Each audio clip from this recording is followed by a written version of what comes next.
My next guest is an expert in energy security. Joining me live is Rosemary Kelanic.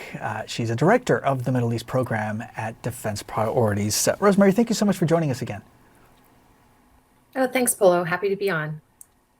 Yeah, it's great to have your insight here. I don't know if you caught our conversation at the top of the hour. We were discussing the Strait of Hormuz. And at this point, weeks into the war, Rosemary, at least I have the sense that the nation that has de facto control of the Strait of Hormuz isn't necessarily winning this conflict, but at least holds some very promising cards.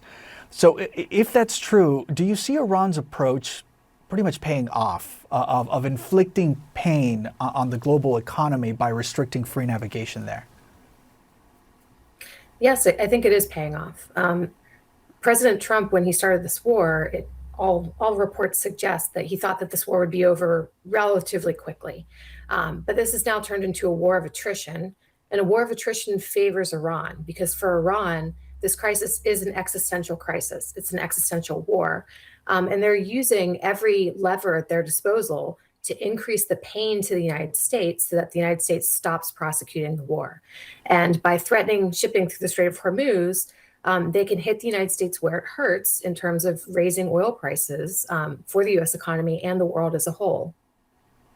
And as you know, one of the potential solutions that the president is considering is sending in naval assets to escort some of these massive tankers. So based on your knowledge, Rosemary, of the region, what are some of the challenges that would come with doing that, with escorting some of these massive vessels through an area that would be highly watched and potentially attacked by the Iranians?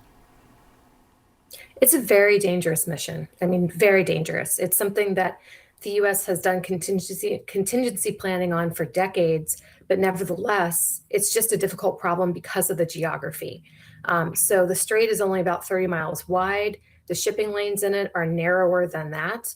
Iran has the high ground across the northern side of the strait, all the way around the sort of U shape of the strait.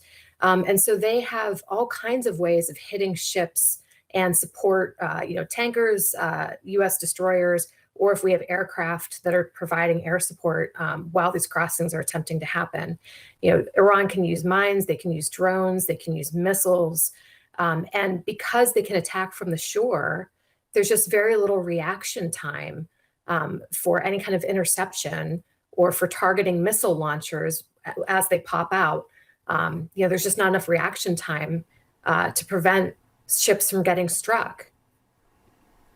Yeah, and to your point, there are already reports that the Iranians have already mined at least portions of that waterway, just deepening the concerns. You also shared with us a rarely discussed wrinkle in all this, which is the role of insurers of these tankers, whether they may even want to accept the risk of covering, when it comes to insurance, these ships that could potentially come under attack. What are some of these companies weighing at the moment? Because ultimately, that may be a deciding factor as to whether this oil moves or not. It is, or it could be, right? And President Trump, understands that because earlier on in this conflict, he, offered some insurance coverage to tankers willing to go through the strait. Nobody's taken him up on it yet. But there's a couple of different things going on here. So for insurers, of course, the point of insurance is to pool risk.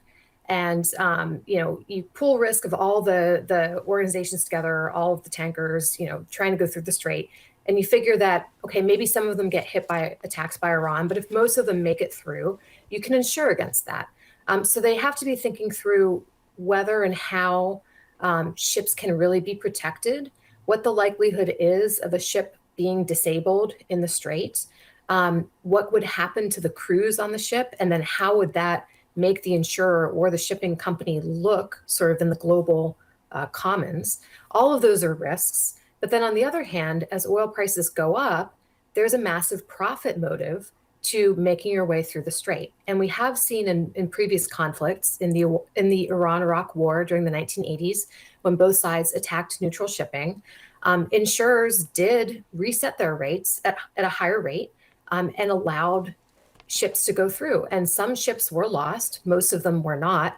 98% of them weren't attacked at all. And it paid off and people made money from it. So, those are the considerations that are being made here. Profit is a strong motive, but risk is real.